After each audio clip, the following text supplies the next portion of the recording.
Hey guys, what's up? This is Rapid and I am casting another scrim. This time it is between Lzuruha.Gaming, starting out here on the blue side, versus, well, Gaming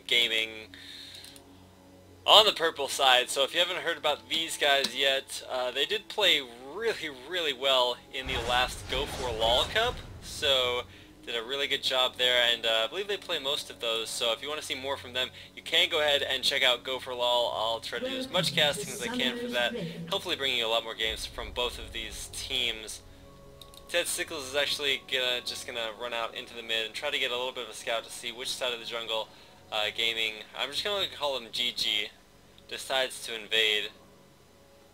Does not look like they're actually going for an invade right now. They're just gonna kind of hang out towards the mid lane and not really accomplish a whole lot. This would be a perfect time for me to do introductions. 30 seconds until minions. For LzH.LoL is going to be running his trademark Storm Fury Janna. He is probably his best support. Slush is running AP mid, Telandra in the jungle on Udyr. Actually no, Telandra's going top lane on Udyr. I love Phoenix Udyr in the jungle so much. Actually Gaming is actually going to be invading here. They're waiting in that tri-brush. There's a really good option, locking the gold card even before they move into this bush. It is already warded, so now Lzuruha knows exactly where they are. They run into the bush, there's nothing there, so they're just going to go ahead, back out, and yeah, just get out of dodge. In fact, actually, most of them are standing there on that ward, and we're going to see, oh my goodness, every single member from Lzuruha will position them around here. They have perfect positioning on this team fight. There's only 4 there, as Kennen did B to go top lane, so I'm pretty sure they're aware that DeJester and At0mic may be doing this bot lane. Are they actually just going to go, oh my goodness, Dankleton runs right into the bush of death. He gets dropped almost instantaneously. The gold card goes off. Hits Slush right there, and so much CC actually going on onto Slush, healing under Ignite. Squad 5's getting hella low, and Ted Stickles will be able to, oh my goodness, the fail flash does not go over the wall.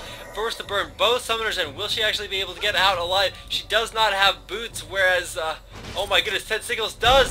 There, oh my goodness, Ted Stickles picking up the first blood. That's why you buy boots, guys, and with no boots on Leona, there's just no way she could have possibly have gotten away, even with the speed boost also on Ted Stickles. Red buff was stolen, but I'm not really sure how much of an advantage that is. PandAura is almost down, down below half health. And I don't know about that. King Fluffi actually running top lane, whereas Dankleton is going bot. DeJester gets picked off for second blood, as apparently he went a little bit too deep. Saying that lag, yeah, one thing I'd like to present to you guys is the horrible status of the servers right now. Casted an earlier game that you guys won't be seeing because it was between Lzuruha and Dark Horse Gaming. It was just horrible. The lag was so bad. At a rumble top that was just getting dominated because he would walk into lane to CS and just like stop, stand there, and then walk back to his turret.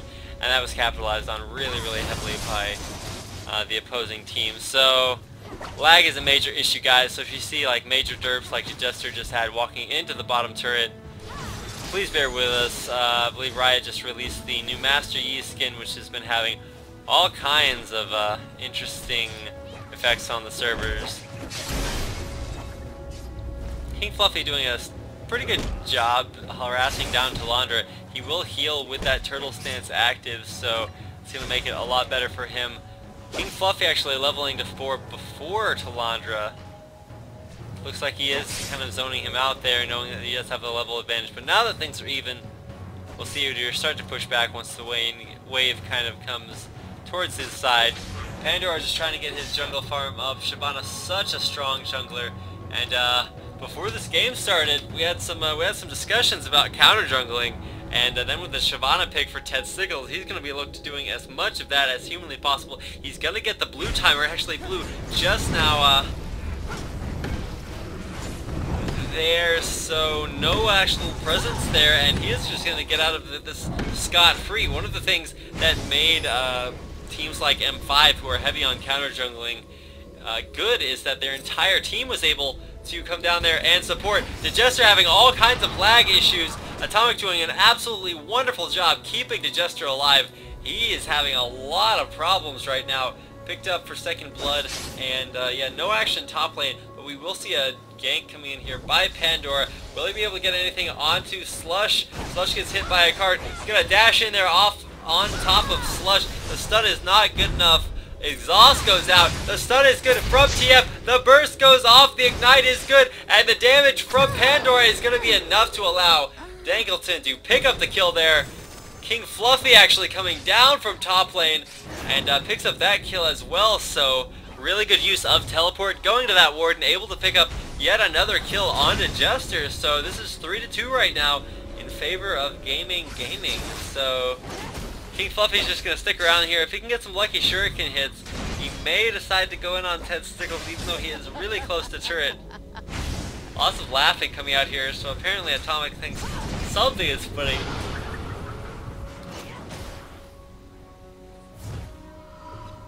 Wards in each of these bushes for their opposing teams. Top lane is just free farm Udyr, which is not really going to set King Fluffy back for a very happy surprise once he gets back up there, as free farm Udyr is never what you want to have. It just gets so durable, so fast with that turtle stance, giving you so much effective health from both the shield and the heals.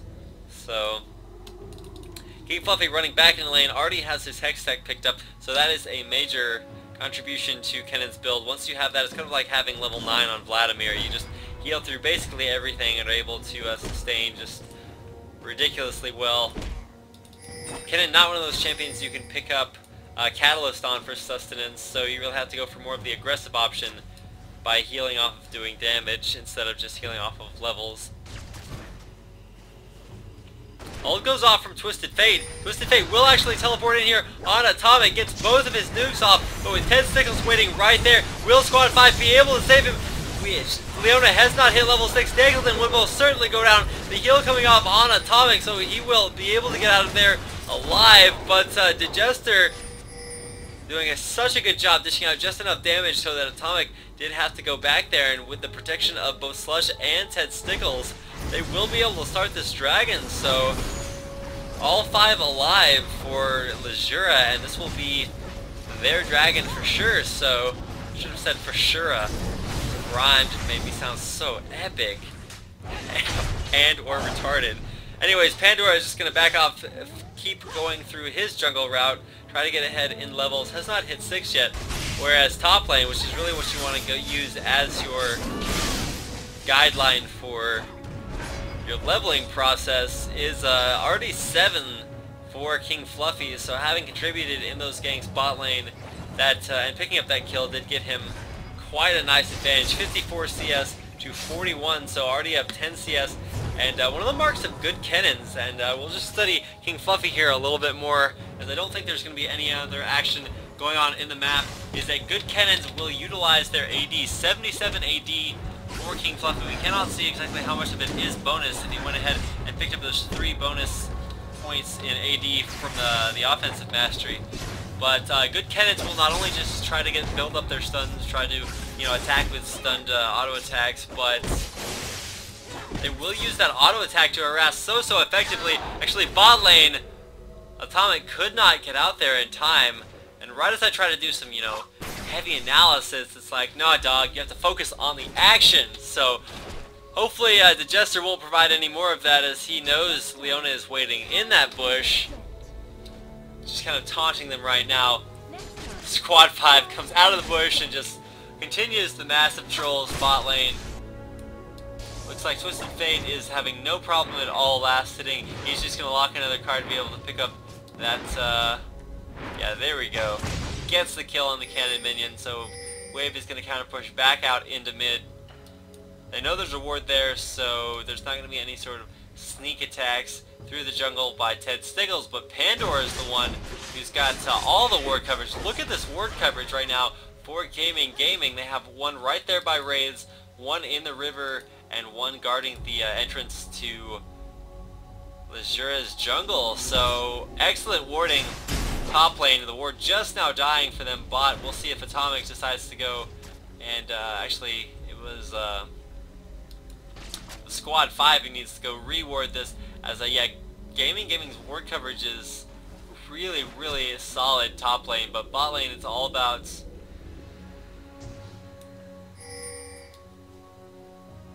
Lzuruha, sorry, trying to multitask a little bit too much.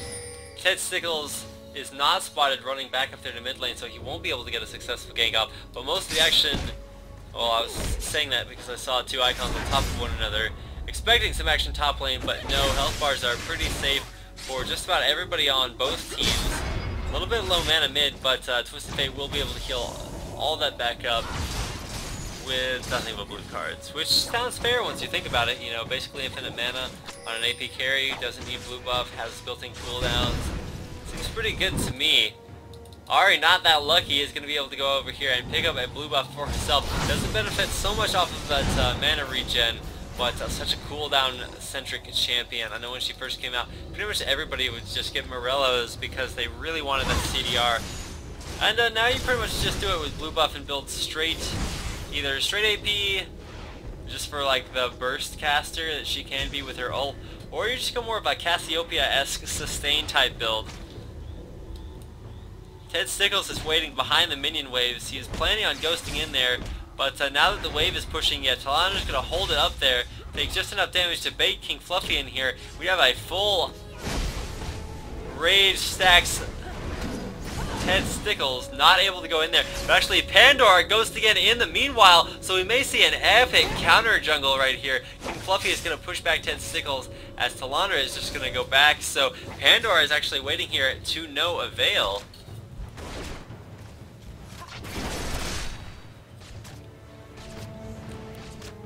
I had to take a little bit of water there, as I have been casting for quite a long time and it is very late at night, so we'll see if I can make it, you guys.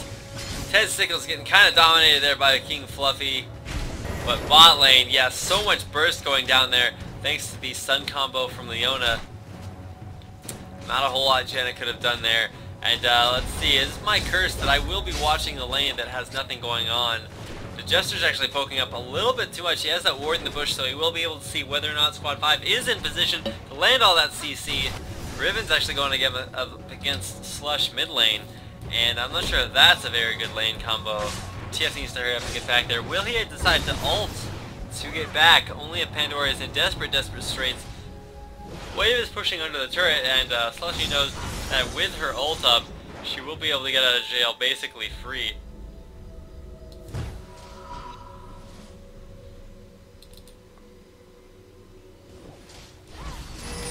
Dankleton is back in the lane, so that's going to signal PandAura to go ahead and get back there. And once you have that gold card lock as TF, that pretty much negates any form of aggression that Ahri has to throw out there. Ted Stickles is going to go ahead and counter jungle even more, except this time it's his own jungle, so that's not countering. My derp, Telandra running in top of King Fluffi, trying to get that stun off, gets the stun, and switches to Tiger Stance for as much damage as possible. Actually takes Turret Stance, which forces the switch back into Turtle, a Turret Shot, which switches him back into Turtle Stance. Oh my goodness, guys, my tongue is not going to make it right now. They do have the pink wards, so with the dragon timing, knowing that it's coming up, will Lzuruha be able to take this second dragon? Another pink ward, so Leona is just going to kill off that pink ward. Actually, both pink wards going down, and a green from Squad 5 is thrown down as well. TF ult is going to signal him to ult in here. No, he's just going to wait back there in the eaves. Wanted to make sure that he knew where everybody was. King Fluffi teleporting in from top lane, so this will be a Baron contested by both teams. It is actually going to go back and heal, and it looks like Jumper's actually below half health, so if he gets bursted down, that is basically going to be the end of the team fight. So Jumper healing up off of a pot. There are no heals for either team on their supports, so as far as innate heals, we do see Janna running a heal as well as Leona, so they do have it in that respect. PandAura doing such a good job zoning and even being able to push Slush out, as once Riven jumps on top of you, you're going to take stupid amounts of damage. The bush is actually warded by both teams. Ted Stickles takes a little bit of a shuriken, but Lzuruha looks like they're just going to back off. Will they decide to do their blue, or are they still going to push in on this? I would keep pushing, because you do have an advantage being able to poke while the other team tries to do Baron. And I'm just focusing on this area because this is where we're going to see most of the action. It looks like Lzuruha are actually going to push in on here. A tornado is queued up, catches two of the members, but does not manage to steal the blue, as that does go down here onto Dankleton. Or Dankleton, depending on what his name is and how I'm supposed to interpret that. A little bit of a different positioning, a little bit of a change actually, a juxtaposition of roles, in that Lzuruha is now not in the dominant dragon position. They have left that up to Gaming, so they're up there, and they may actually try to start this, but it doesn't look like they have any ranged or jungler in there, and this is just like a ridiculously long team fight, and it actually really heavily benefits, that's what I was going for, benefits Lzuruha, because they have creep spot, they can do that. The ult going off from Leona, will this be enough? Immediately, Atomic ult, I think that might have been a little bit too soon, but Telandra picks up King Fluffi almost immediately with that Tiger stance. Jumper is doing work. PandAura will actually fall. Squad 5 is chasing a little bit too much, but will he be able to get Ted Stickles? Ted Stickles will not go down. Almost gets picked up by the card there from Dankleton. Ult, will he be able to pick up Ted Stickles? Ted Stickles is running as fast as possible. But yeah, Dankleton actually getting beset by Telandra, not allowing him to ult onto Ted Stickles. So good job from Udyr there to get on top of Dankleton and protect him, or protect Shyvana from any sort of teleport there. So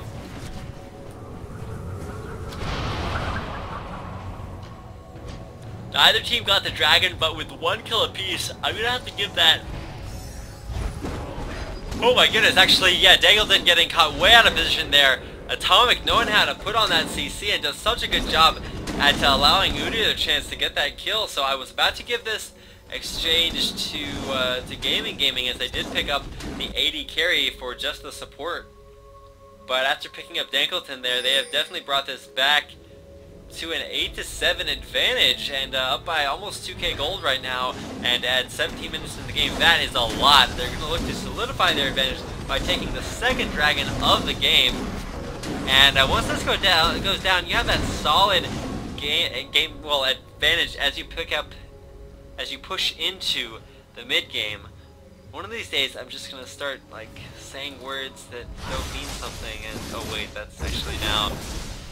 That sucks. Slushy is in the mid lane, picking up all that farm, pushing it into the opposing turrets, so that does mean that Dankleton will miss out on a little bit of CS. Already misses one, but able to pick up the rest of them as TF clears waves like a boss. Absolutely ridiculous, the wave clearing that he has. Whereas Ahri is not quite in the same department. It has a Q that you can use to clear most of the waves, but TF just has such high AP ratios that those cards just nuke down all the minions. I believe once you get them past level 3 or 4, you can one-shot caster minions, so that's pretty amazing for wave clearing, that is.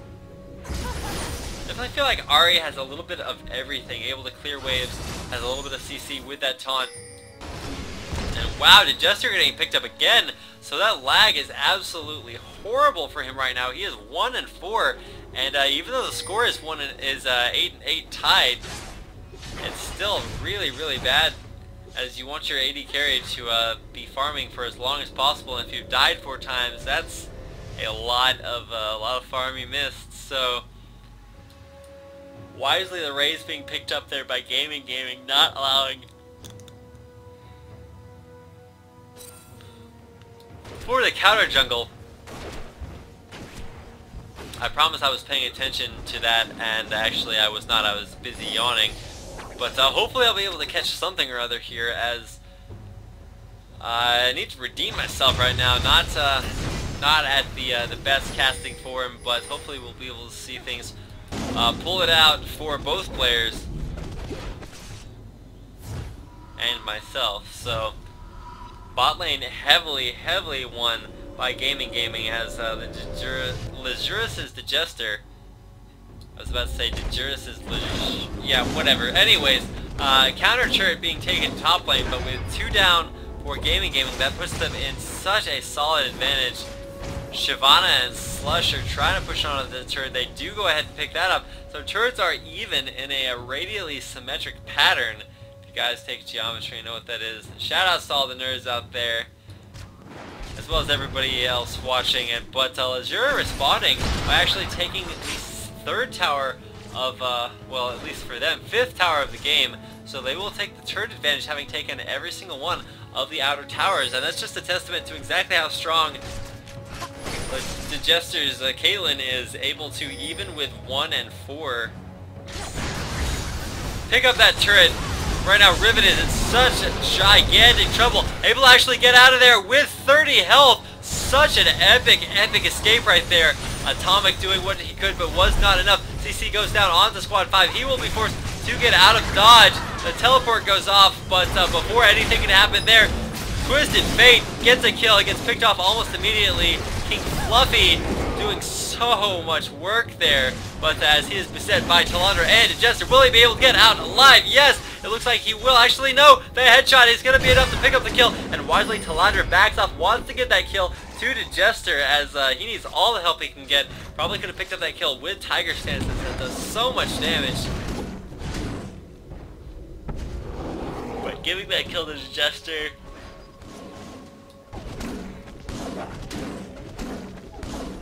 and just being a good teammate overall. Telandra right now is so good at assisting, says, hey guys, I already have 4 kills, so I'm going to share the level a little bit. Even picking up that Spirit Visage, that's a little bit of an interesting item for Udyr. Usually you'd want to see a fast Randuin, but against an AP like King Fluffi is running top lane, that really makes it a lot more advantageous to even benefit, you know, both from the healing and from the added tankiness as well. So we just saw Dankleton clear an entire wave with just 2 abilities, and that's really going to serve Gaming well, as LzH looks to push in onto their mid turret. Bot lane is going to converge up top, so if I could scroll any smoother I would, but unfortunately my scroll speed on my keyboard is insanely high right now. LzH is just going to use their advantage to push in onto this turret with the poke coming out there from Ahri. It's going to allow them a lot of zoning, able to get that turret down to about third health, almost 20%. So I guess that makes it about, what, 28%? You know, if you interpolate the numbers there. Massive push going top lane, and LzH is just going to cycle up there and probably be able to pick up this top turret. Easy peasy. I do not believe Kennen has his ult up. Yeah, actually he does. So even though Ahri's going to try to zone that, that is going to be the turret. Thanks to a little bit of hesitation and fear, maybe just lack of map awareness or coordination by Gaming. They definitely had this, but things are starting to pull away in the favor of LzH. So they're just going to back off, wind up giving this red buff to Telandra. One of the things I've been seeing is the buffs going on to these supports, most notably red buff. Once you get that red buff to like a Shyvana or another one of these supports, it just makes it basically one more CC that is so effective. But Janna already having so much CC as it is, that's not something you'll really need to have happen. Dragon Timer is up, and LzH will be perfectly timed to take what is the 3rd dragon of the game, I believe. So all the dragons going to LzH, and that is really going to serve them well as they expand their gold lead to almost 6,000 gold. So where we see that difference being made, if we go ahead and check the golds count, we already have 8,000 mark being broken there by Udyr, who is 4-0, whereas nobody that high. Almost Graves getting up there, but yeah, Graves actually ahead in the score against DeJester. DeJester had an absolutely horrible early game, but has managed to pick up kills, and the gold card is locked. Will they choose to initiate? Ted Stickles knows that they are there. The wards are going off. Do they have an Oracle? I do not believe, but the initiate goes off from Telandra. So many people flying in every direction. Telandra is going to jump onto squad 5, but I'm not sure if that is the best focus for the tank. Heals going off. Dankleton forced to flash out. He will live with about 20 health, 50 health actually. Zanya's perfectly timed there by King Fluffi, so props to him for completing that early item. DeJester, however, is on a killing spree. He's going to jump onto Slush getting jumped on too, but PandAura with not enough CC to pick up that kill even with Jumper there, and that is one of the liabilities before picking Grave. Sure, you have that massive burst damage, and wow, oh my goodness, King Fluffi almost gets picked up there, but oh my goodness, that is so clutch to DeJester. If he had just a little bit more AD, would have been able to get that kill, but the Q from King Fluffi picking that up. So wow, 14 all, but a 4k gold advantage from all of those dragons, and superior farming right now from Lzura, keeping the gold lead in their favor. So things are remarkably even. Each team has their advantages, but with 2 more turrets and better CS from Lzura, they still have a pretty sizable lead, and we'll look to see them push in for the first Baron of the game after picking up blue buffs. So this blue buff to Baron transition could be a really part of the game coming up. Both teams are just going back to buy, Graves especially, as he does have 2,400 gold, so we'll most likely see him complete a Phantom Dancer from those Brawler's Gloves. Actually opts to sell a Doran, so maybe that's just because he did need that gold. He's down to 230 gold, so that does make sense. You know, selling Doran's not going to be exactly what you want, as you do need to keep that life steal up, but as he already has a Vampiric Scepter, that's not going to be too big a deal.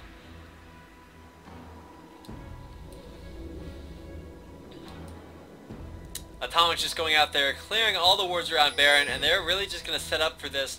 And one of the, oh my goodness, this is so smart by Lzura. They're going to ping onto the blue. And what you do is, oh my goodness, yeah, Telandra getting caught way out of position. Squad 5, however, jumping in there for the CC, but as she is not very low, or she is not very tanky, she is just going to get dropped so low. Missing her ult there is going to prevent so much initiation from the team. Slush trying to get something done with the remaining part of his ult, using that just masterfully to dodge that skill shot. Never really thought of Leona's ult as a skill shot. Apparently it takes skill to dodge it, so that must be what that is indicating. So the entire team for Lzura is grouped up right now, and that is really key to defending this push in on top of Baron. They do actually, if Dankleton was listening, he could have heard that Jumper getting burst down almost immediately. Ted Stickles just sticking on top of him so well. Jumper picks up the kill though, but DeJester waiting in the back, doing such a good job as that AD carry. Although Ahri does go down, King Fluffi goes down thanks to a well-timed nuke from DeJester, but losing sight just in the nick of time prevents that the ult from going up. PandAura, will he get out alive? No. Telandra jumping on top of him, and that is 3 for 2. All the important people up. DeJester getting dropped so low right there. But Dankleton is low as well. Will he be able to pick up at0mic? Will at0mic go down? No, at0mic actually getting the revenge there. Picking up that kill, so wow, he just got robbed. And right now, you may want to ask Twisted Fate if he is in fact mad, bro. Because he just got robbed. Telandra's going to start the Baron right here, but I question whether or not he is taking enough. He does have the Wit's End combined with the Spirit Visage, so allowing him a whole lot of extra health there. Slush teleporting in on top of a ward, and that is one of the benefits of having your mid player bring that that teleport. You can get around so much easier. Baron goes down, and Lzura with a commanding lead. Even having Ted Stickles pushing in there onto squad 5. One part of the ult left for Slush. Will he just opt to jump back over the wall? Yeah, just getting back to the safety of his AD carries, which apparently is Janna, because that's who I just clicked on. Both teams just going back to buy. Yeah, a lot of gold stacked up on Udyr and Caitlyn, so we're going to see what they pick up next.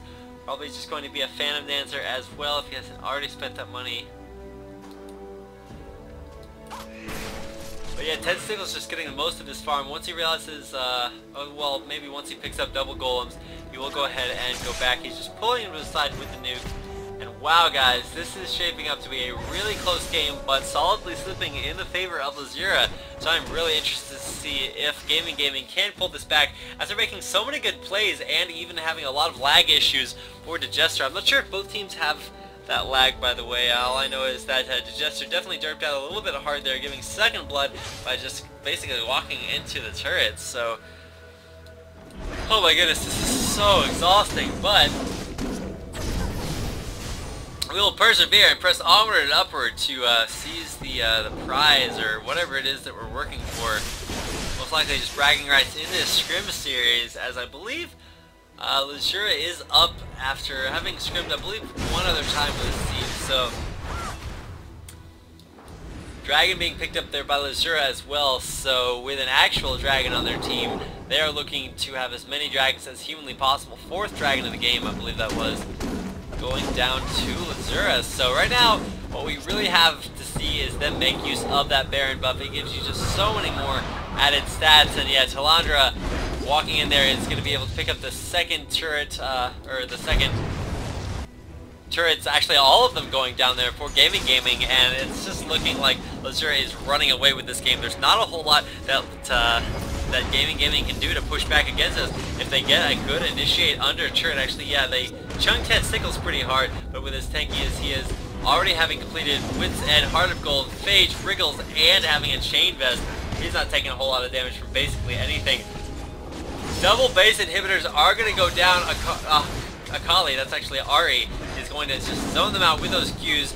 2 inhibs down, 2 base turrets down, and just the top turret and inhib are left for turrets that aren't protecting the Nexus for Gaming, and that was such a solid push. Right now, Gaming are just GG is so defensive. They're just playing really passively and timidly, and I mean, what can you do? If we go ahead and check out the kills and item counts, you have a 6-1 Udyr who's just going to be able to initiate so well. Having gotten all those kills, that does signal him to go for Triforce. So one of the things you'll see the pros do also is that they don't just look for guys. They've played these champions so much, and they know what situations to get what items. And when you're that fed, you want to go for the Trinity Force. Not really a core item on Udyr, but definitely one that is a good idea to buy once you have all that gold sitting around. So your ender vote is actually failed, as I don't think there's anything GG can do to stop this push in here by Lzuruha. They just have perfect positioning, tons of damage, and poke. And poke versus AoE comp is really starting to be evident here for Lzuruha. All going off by Kennen on top of the Leona ult, gets most of those procs. Dankleton taking out Ted Stickles almost immediately, and yes, Slush forced the ult out of there, but Squad 5 is really low, actually goes down to DeJester, so wow. That was excellent by DeJester, being able to snipe that, doing what Caitlyn's do best apparently. So let me answer to Hell and let him know what's going on. LzH versus Gaming. I did not type /R. LzH versus Gaming. See if he can hook me up with some casting afterwards, but right now it is all about Lzuruha pushing in onto this turret. The initiate is going to be enough to pick up Ahri. It looks like Dankleton will go down to Telandra there, just dishing out so much damage. He's CC'd for a little bit, but will be able to get out of there. CC boots getting him out of there so fast. We're going to see if Jumper's going to be able to pick up anything, but without any CS, he's not going to be able to push in onto DeJester. DeJester is just so itemized right now, even as a pickaxe after that Phantom Dancer. So going to look to build that last Whisper to destroy any tankiness that's being had. 88 armor on grades, and I don't actually think he's going to be able to stop them from getting this turret. Telandra is really low right now, but with 3 members from Lzuruha there, they are going to pick up the 3rd inhibitor, and once 3rd inhib goes down, that is a little bit rough to deal with, as each inhib that goes down does increase the health and well, basically the overall durability for all of the minions pushing in onto your base. And when you have 2 super minions per wave coming in instead of just the normal one, that gets basically impossible to deal with, as you have to focus on killing the creeps instead of hurting the champions, and it just makes it a really horrible dichotomy, unless you can just get so fed in your base that you just get a ridiculous item advantage. Although I don't think that's going to happen, as now we see already a Last Whisper, Phantom Dancer in Fedge, even with a QSS already picked up on top of the cleanse that Caitlyn already has. So DeJester will not die and will dish out insane amounts of damage, totally counteracting any of the defensive measures that have been built up here by Gaming. Any of the armor that they build is essentially moot right now. Ping's pointing out that we do need to defend these positions, but having failed a 3-1 surrender earlier, I'm not sure if they're quite moralized enough to get this done. Telandra may have been lagging out. No, he's just waiting to Ward, waiting to see if anybody was going to be careless enough to dirt by there. They do have Baron timer. Baron will spawn here any second now, and with the Devil Regals on their team, they will be able to pick this up easy peasy, especially with as fed as DeJester is.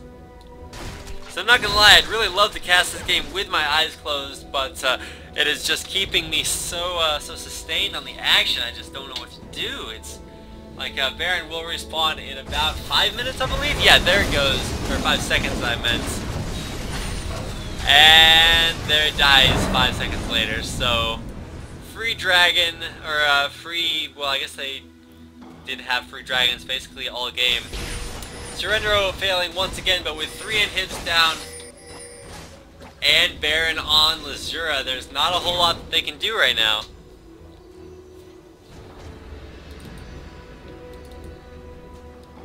Telandra already has Wit's End.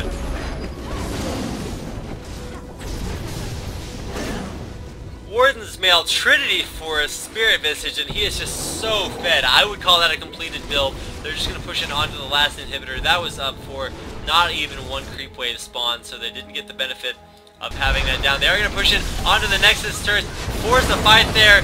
King Fluffi jumps in, but is knocked immediately back out by A0mic. Such a nice counter pick there. Squad 5 will actually get out alive.